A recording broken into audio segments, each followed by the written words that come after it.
Well, thank you again, everyone, for being with us. For those who are trying to get on the YouTube channel and can't, I apologize for that.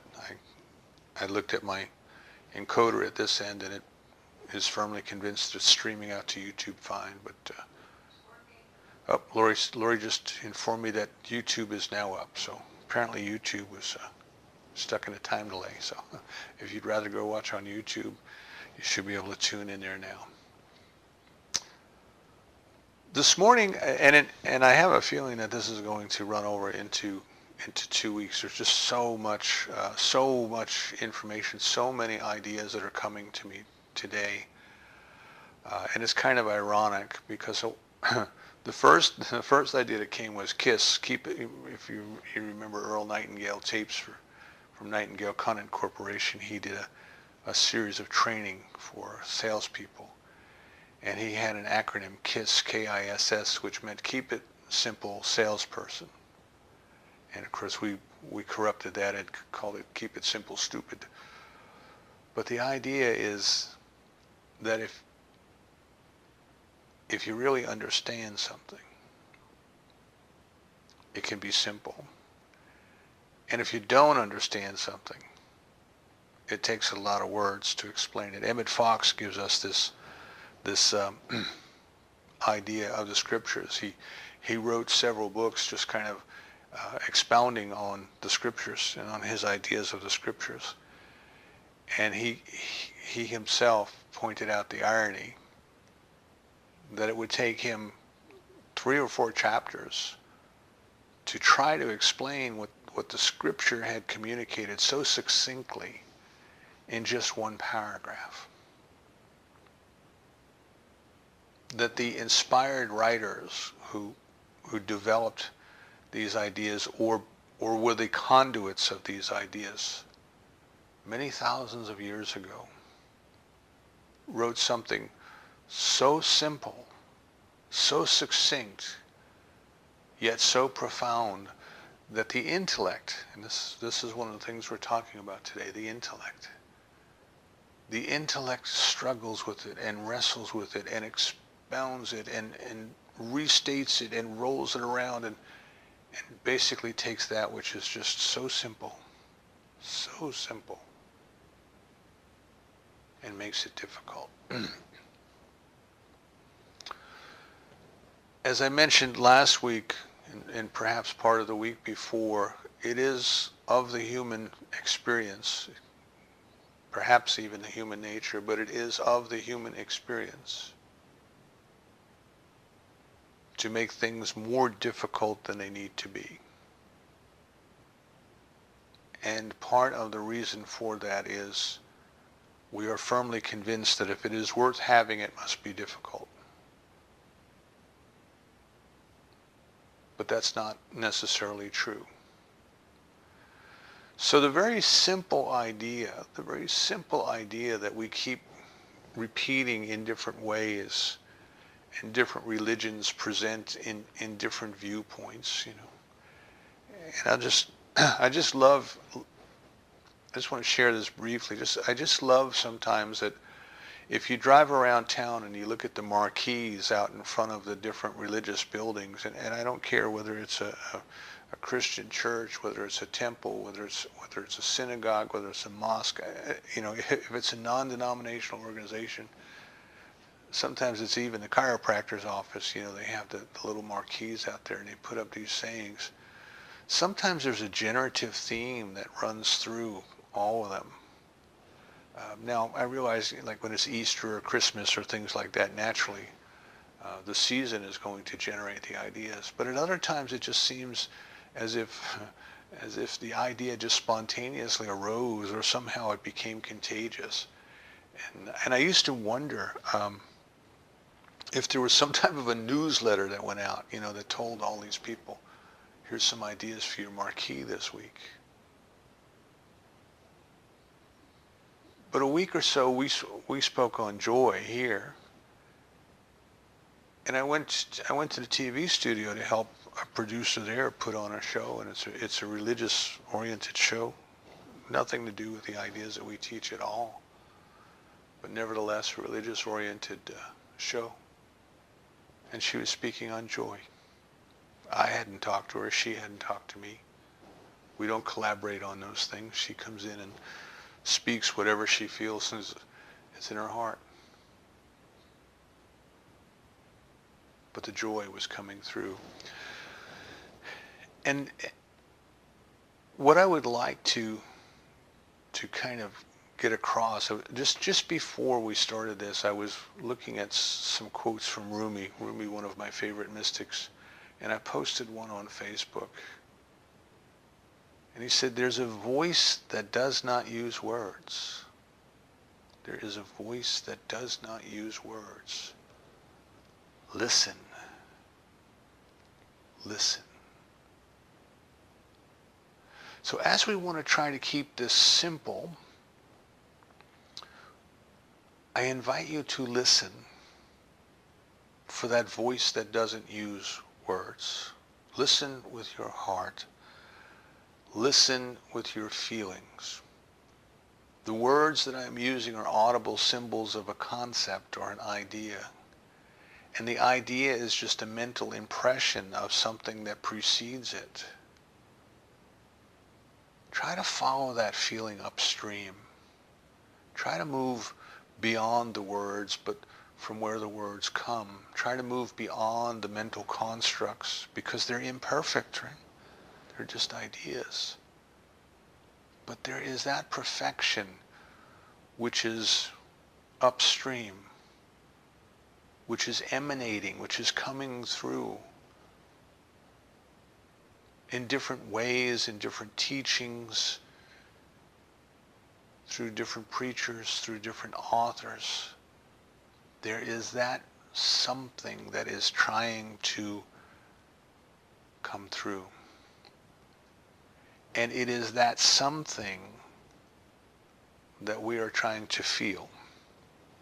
We are trying to come together in our spiritual growth and experience it. I don't want to become the sugar. I want to taste it. I don't want to know about the sugar. I want to taste it. I don't want a chemical analysis of the sugar. I want to taste it. I don't want to know how to grow it. I don't want to know how to harvest it. I don't want to know how to process it. I don't want to know how to transport it. I want to taste it. I want to taste it. When I was speaking before live audiences, frequently people would come into the auditorium or the room wherever we were speaking.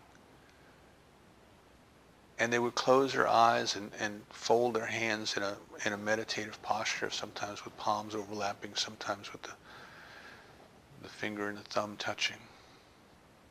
And they would sit up straight in a meditative pose. Some of them were flexible enough they could fold their legs up on the chair. They would just sit in meditation, just sit there. At the very end of the service, when the service was over, they would open their eyes and stretch out their legs and join in socializing and greeting. And one of them shared with me one day that what she was doing is just feeling the energy in the room, feeling the energy that was coming through the talk, feeling the presence that was there. She was listening at a whole different level. There is a voice that doesn't use words. Listen.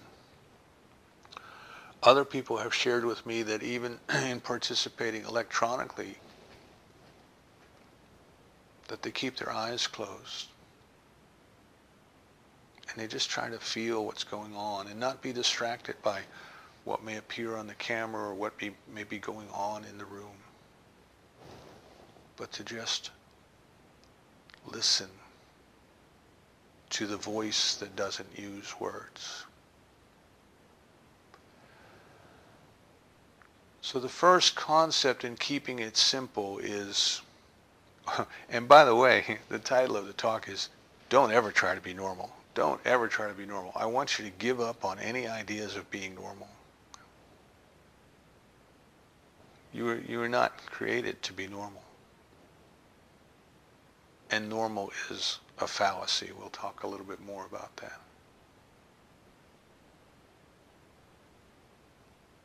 The first idea in keeping it simple is this: it is not an intellectual exercise. The divine is not a problem to be solved, a formula to be understood.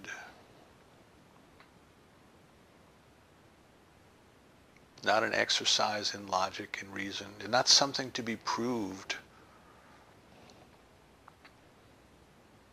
but it is something to be experienced. It is that voice that doesn't use words, to which we must listen. And the concept is very simple. And I'm going to go into the concept from two different directions.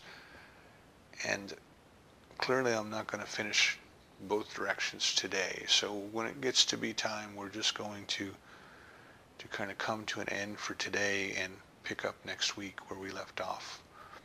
But there's two different directions that we want to come at the concept, right? And the concept is this, and if you take nothing away from the words today, please take this and take time to follow it upstream to the feeling. That which we are seeking, that which we wish to experience, that which something in us, probably not the intellect, but something within us tells us to seek, is already here, and it is seeking us. It is seeking us.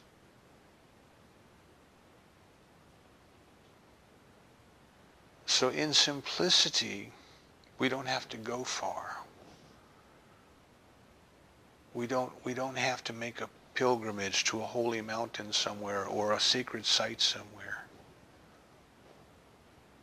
or walk 100 miles on our knees and some of the other things that folks do. Now, I'm not picking on anybody's religious practice. Those things are valuable. They're valuable in certain ways, but they're not necessary.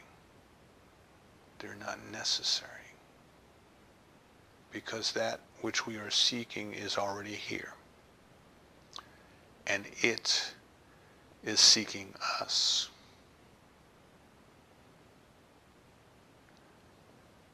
So what we are trying to do is really to stop doing. See, God is not an activity. Love is not an activity. God is a being, a state of mind, an isness, a suchness, an I amness that all the different religions and cultures go into.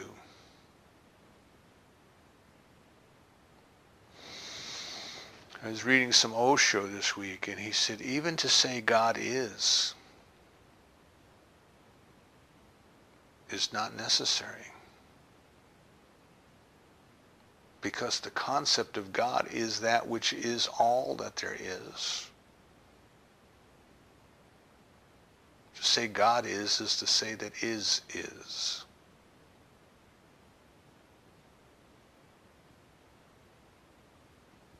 Just God.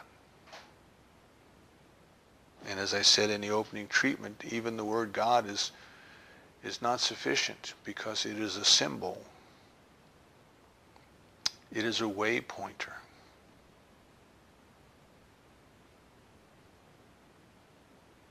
We don't want the symbol.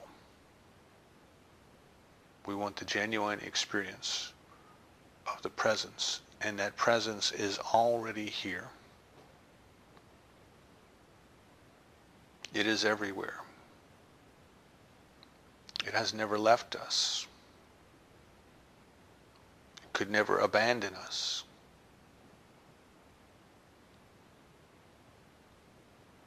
Cannot wish for us to be sick or suffer or be in pain.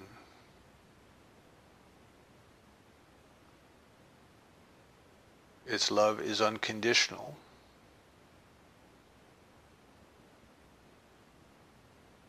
It asks nothing of us. Just to be okay. Just to be okay. And it waits patiently. As the poet says, in quiet repose, it waits patiently for each and every one of us to discover it. So in the simplicity, it is beyond words. In the simplicity, it is not something that we will know through logic and reason. In the simplicity, it is already here. And that then brings us to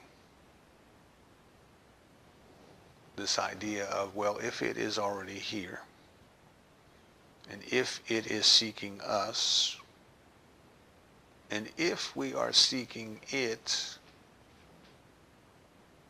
then why is it that we don't always experience it?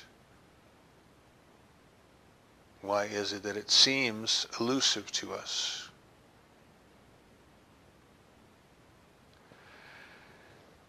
And that's what we're going to talk about. We're going to talk about coming into this realization through two different paths. Now, the reason for the two different paths are that there's two basic orientations in life, two basic orientations. And if I address one and not the other, we're going to be leaving half the people out. And the fact is, I honestly believe that most of us flip-flop back and forth between these two orientations. We kind of swing between the two poles, you know, the pendulum swinging back and forth. So in some parts of our lives, we cling to one side. In other parts of our lives, we cling to the other side.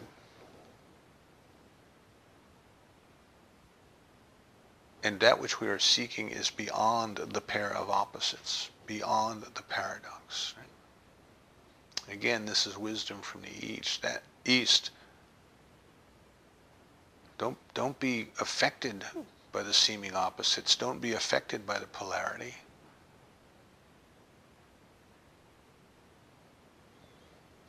As being becomes, as the energy comes into creation, it comes in opposites. Don't be confused by the opposites. Go to what is beyond the opposites. We look at life and we can say that there are things in life that we would call good and there are things in life that we would call evil. We can see tenderness and kindness and loving acts. We can see violence and cruelty and terrible acts. We can consume our entire day trying to struggle with that. Or we can transcend, we can move beyond. What is beyond there? Where did this all come from? So what happens to us then is it is already here. It is now. It is present. But we approach it through our intellect, or we approach life through our intellect most of the time. In the first path. I'm going to talk about the second path, which is the path of feeling and love. I'm going to talk about that later.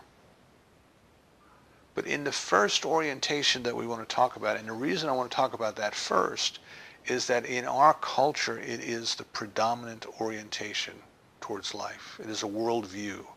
It is a materialistic worldview.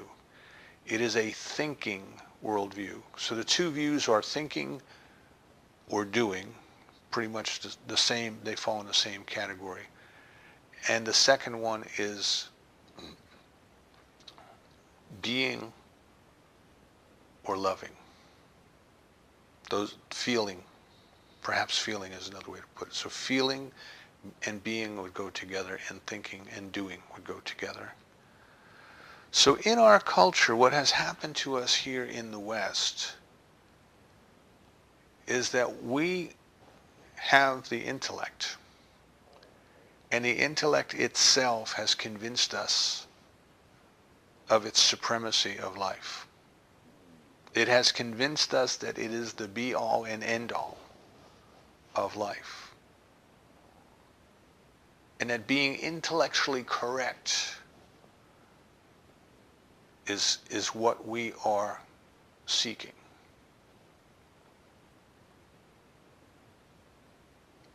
Now, the rules of logic and reason have been given to us through the intellect. So we have this logical fallacy. By logic itself, we start off with a premise that is a logical fallacy, because that which is self-affirming may or may not be true. So logic and reason tells us that the proper way to think is logically and with reason, because logic and reason says so.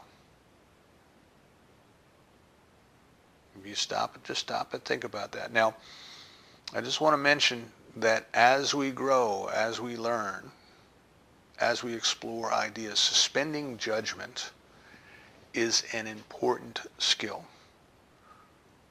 So rather than reading something in the paper and immediately reacting to it positively or negatively, we need to do something about that, all these kind of things. And that's what the headlines are designed to do. Rather than getting caught up in the drama, can we suspend judgment and just read objectively what is there?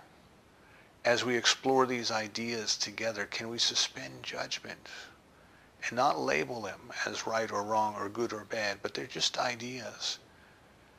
And it is the intellect that likes to get in there and label things as right or wrong or good or bad and judge them. And that which we approach with the thought process, we immediately start to divide. We label it, we name it, we weigh it, we touch it, we feel it. We compare it with our past. Right? This is one of the ways that we learn intellectually. We're given a new piece of information, and what is the first thing we try to do? The first thing we try to do is associate it with something that we already know. Oh, I understand. That's like this. Now, unfortunately, many of the time, many of the occasions that we do that, we're wrong.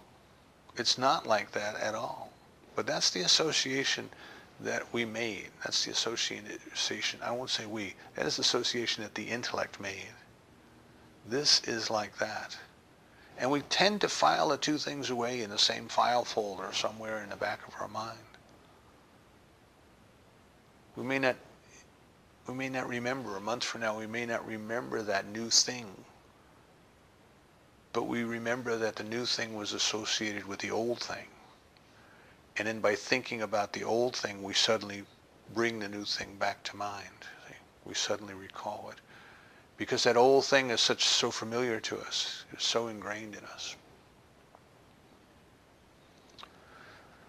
So the intellect is weighing, it is analyzing, it is touching, it is feeling, it is smelling, it is dissecting, it is trying to arrange things. It is trying to organize things. It is trying to remember things. And it is this very activity of busyness of the intellect that prevents us from experiencing that which is already here.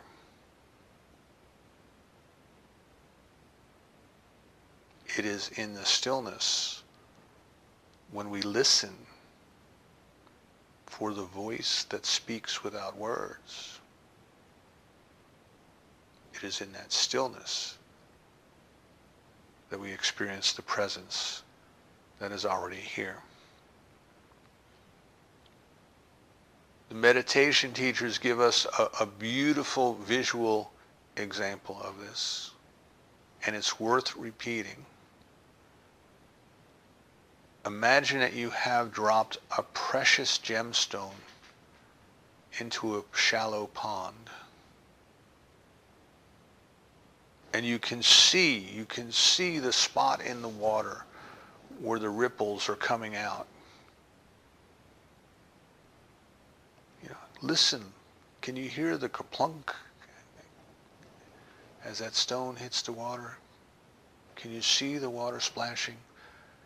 Can you see those little ripples, those little circles that go out? You know how the waves go out in every direction? And they're spreading out across the pond. Can you imagine that? And you know that that precious gem is down there, not too far below the surface. You could probably reach it if you could only see it. So what you do is you stick your hand in the water and you start moving your hand all around looking for that gemstone. And as you move your hand all around, you're creating more and more ripples on the surface of the pond. And as those ripples kind of bang into one another, they create more ripples. So instead of a nice circular pattern going out, you've got this big jigsaw pattern of things zigzagging across in front of you, and each one of them is reflecting back light.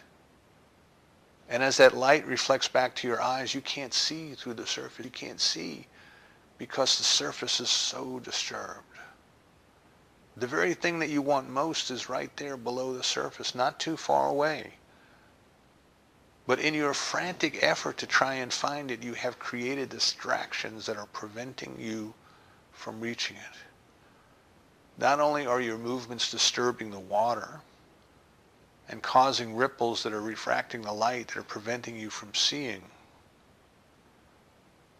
but your hand is stirring up the mud at the bottom of the pond. And even if you could penetrate your vision through the top of the pond, you wouldn't be able to see because you've muddied up the waters.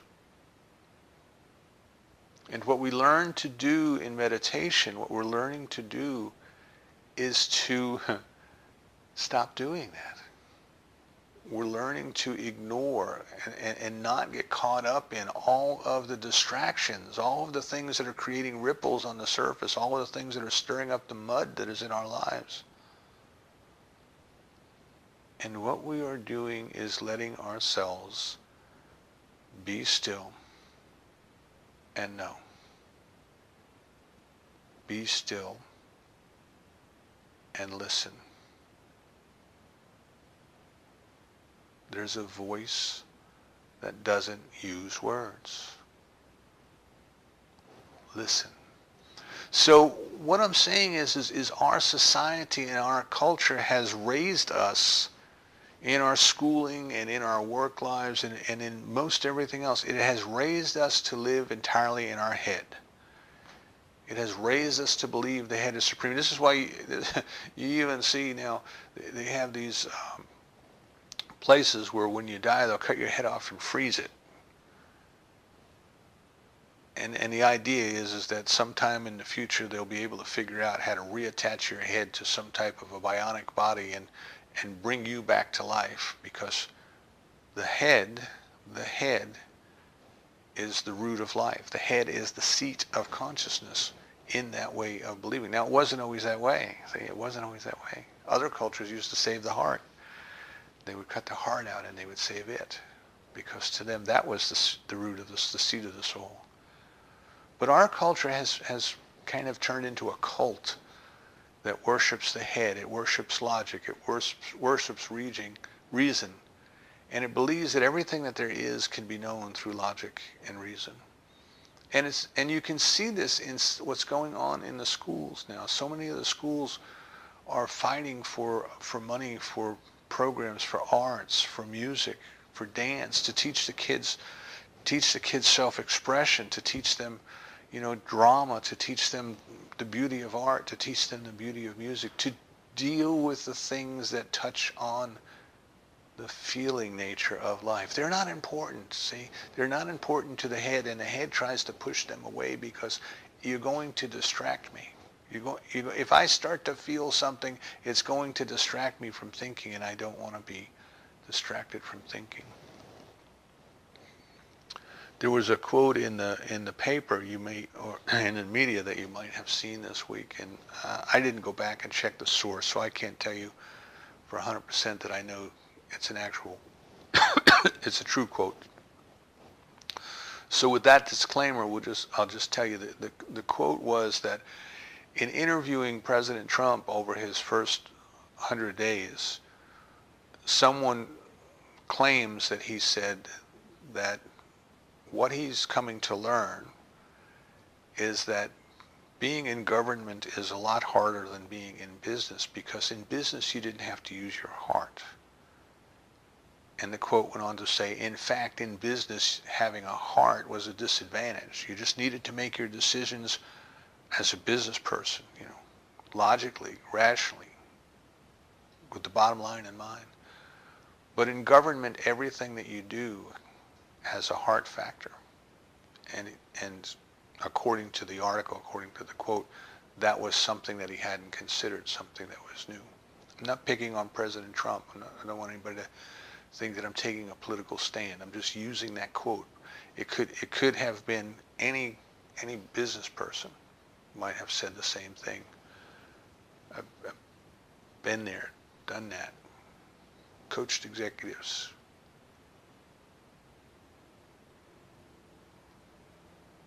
So what we have done in our culture is convinced ourselves that the intellect is supreme. And the intellect does not want to face any evidence to the contrary. So the intellect pushes out the feeling nature. The intellect says there's no value in this touchy-feely stuff. I used to get that a lot in corporate America because I was working in organizational change, which is a soft skill. It deals with how people become the way they are, the tactics they use to stay the way they are, and eventually how they change. Most of business is just focused on behavior. We hire people who do the job the way that we want it done. If they don't, we fire them and we bring in new people. We don't need to change them. We just need to get new people. And of course, that works only as long as whatever task you're involved in remains relevant. But the tasks are going away. See, the situation is changing. I want you to think about what's happening in our economy, and you'll find, if you go on the internet and search, you'll find some interesting pieces on this. But there are discussions now about whether or not we need to have a universal guaranteed minimum income in the world. And I know that that's going to make some people bristly hear that and say, oh, that's handouts. Why are we giving people handouts? And the thinking behind it is that as automation picks up, so many people are going to be unemployed, nobody's going to have money to spend. And if nobody has money to spend, we're not going to need retail stores. So all those people are going to be out of work. And there's a dystopian future that you can envision, where people don't work because there's no work. It's just take care of the robots kind of thing. And it is nearer to us in some areas than we realize. It is possible within the next 10 years, technologically, it is possible that trucks won't need drivers. Now, driving a truck is the top job in 28 states, South Carolina being one of them. But in 10 years' time, which is like a blink of the eye when it comes to economic planning and long-range forecasting and those kind of things, in 10 years' time, it's possible, technologically possible, in 10 years' time that all those people will be out of work.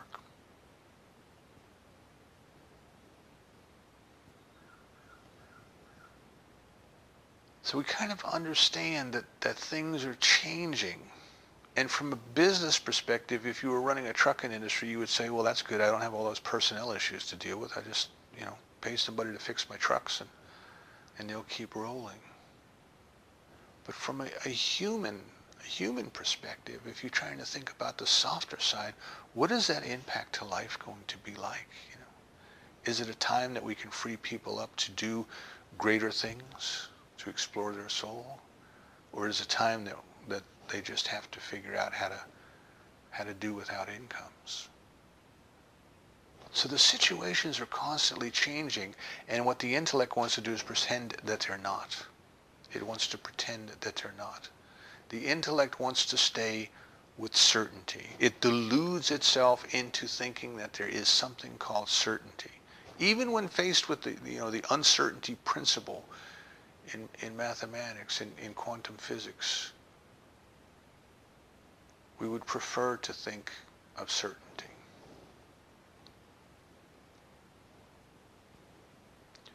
So what the intellect does, I know you're probably wondering what self-driving trucks have to do with spiritual growth.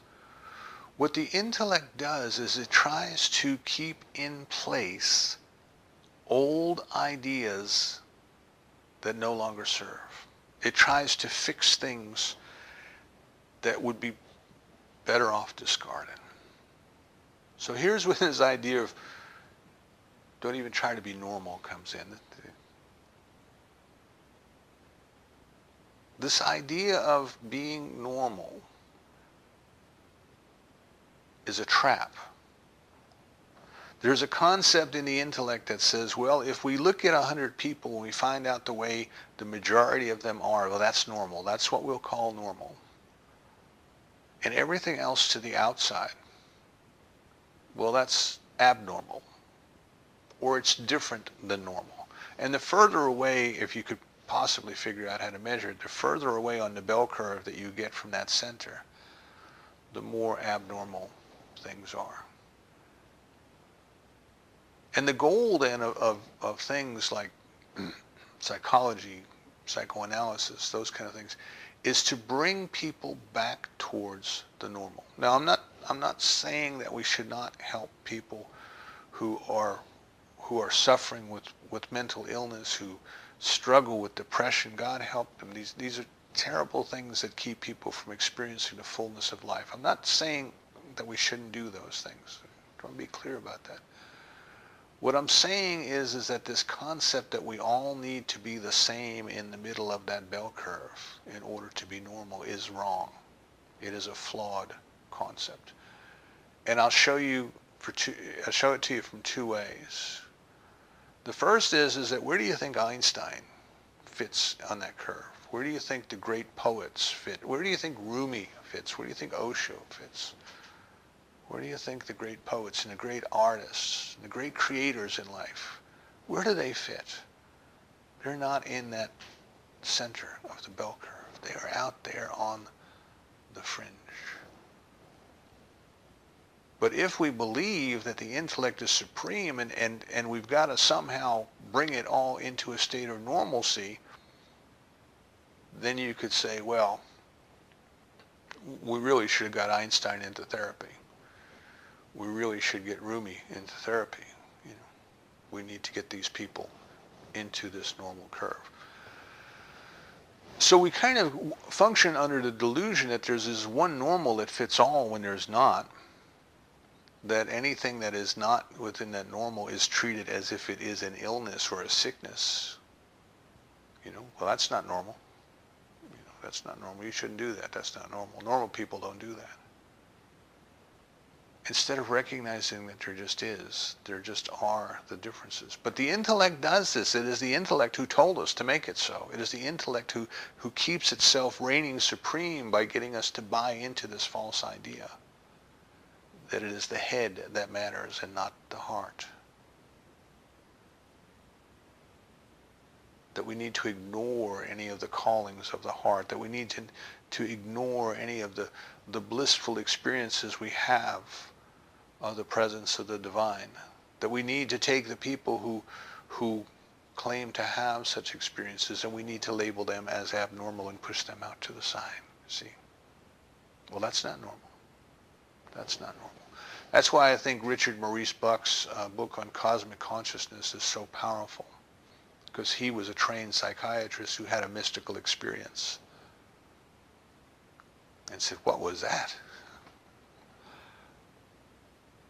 And went on to explore and found out that these experiences that he called cosmic consciousness were not as uncommon as people thought, that they are a part of life, and perhaps they should be explored, in his view, scientifically. So the intellect has us locked into this idea that it is all that there is. There's nothing beyond the intellect. There's nothing beyond what the human being would call mind, which is different than what Dr. Holmes would call mind. There's nothing beyond consciousness of the brain. There's nothing beyond mind. That's all there is. And if it's broken, we need to fix it. And the best we can hope to do is to bring it into this idea of normal, which is not normal. It is a statistical average. And you realize that changes over time, and it changes over culture. So what's normal in this culture is abnormal in that culture. What's normal now is not normal 200 years ago, 300 years ago. I mean, stop and think about it. Just what do we know today? What do we believe to be true today that people didn't a couple hundred years ago?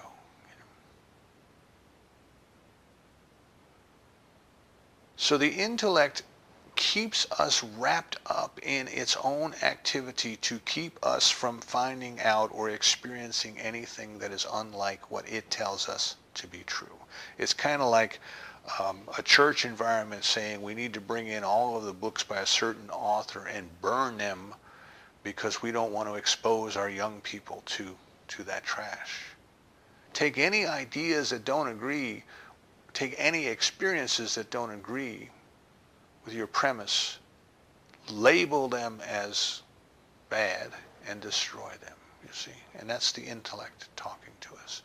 So the problem that we come to is that there is this presence within us. There is this blissful experience of God within us.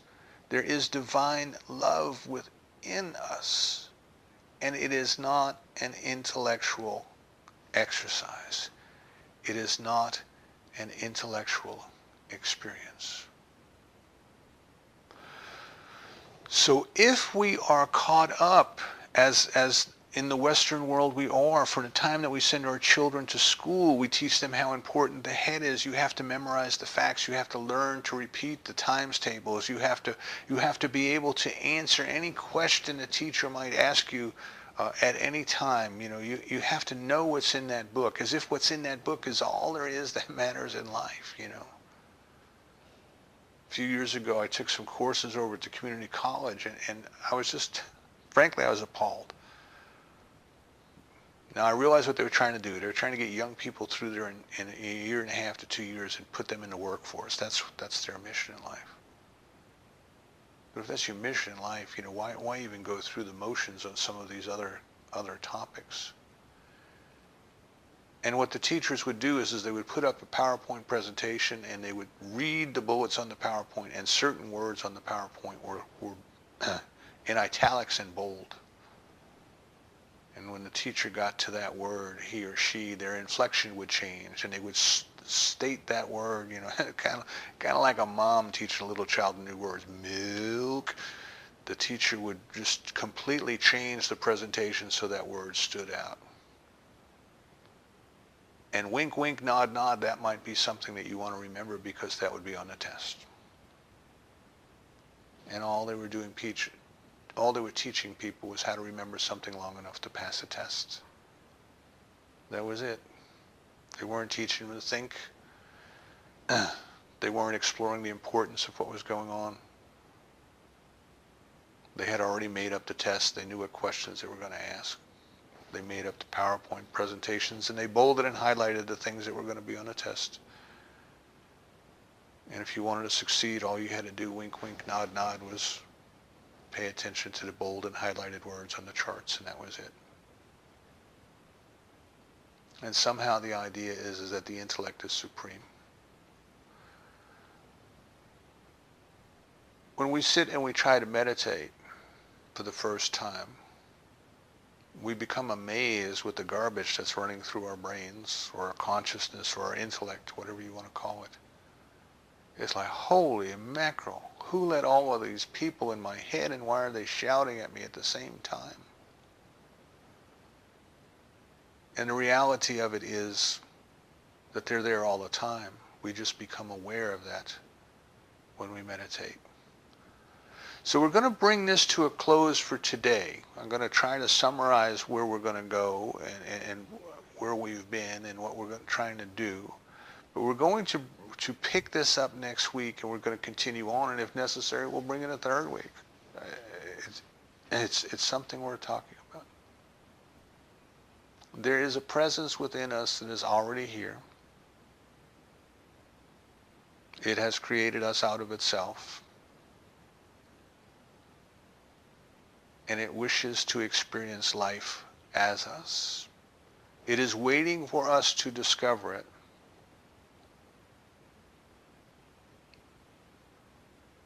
But if we are of a thinking nature,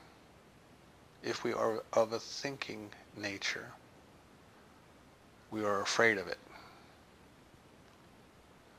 We are afraid of it because it is not logical. It is not rational. It is not reasonable. And the intellect wraps itself up in a knot because it has this dichotomy that it can't deal with. So what it tries to do is to ignore it, to push it away. You know, I ain't afraid of that ghost. It's not here. And yet there is that within us that is calling us to be with it. So as we start next week, we're going to talk about some techniques for the thinking sort, the first worldview that we talked about. Some techniques for the thinking sort to get beyond the intellect. You see, the intellect is something that is going away. It's like the profession of truck driving. It is going away. The intellect is only a temporary thing that we use for a while during our growth, but the intellect is going away. So rather than trying to fix it and move it into some idea of normalcy that is a completely intellectual activity, right? The intellect tells us what's normal and tells us we ought to be normal. Let's not try to fix the intellect. Let's try to transcend it.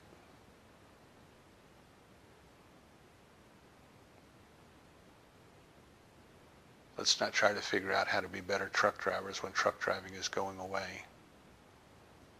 Let's start thinking about what we ought to be doing next. So next week we will pick up with how do we get beyond the intellect. Don't even try to be normal. Give up all hope, abandoning all hope who ye who enter here. Is that what Dante's sign over hell said? Abandon all hope of being normal. You were not created to be normal. Normal is a fallacy. You were born to experience God's love, and that's not an intellectual exercise. So we'll say goodbye for today, and we'll pick up next week with moving beyond the intellect. And so it is.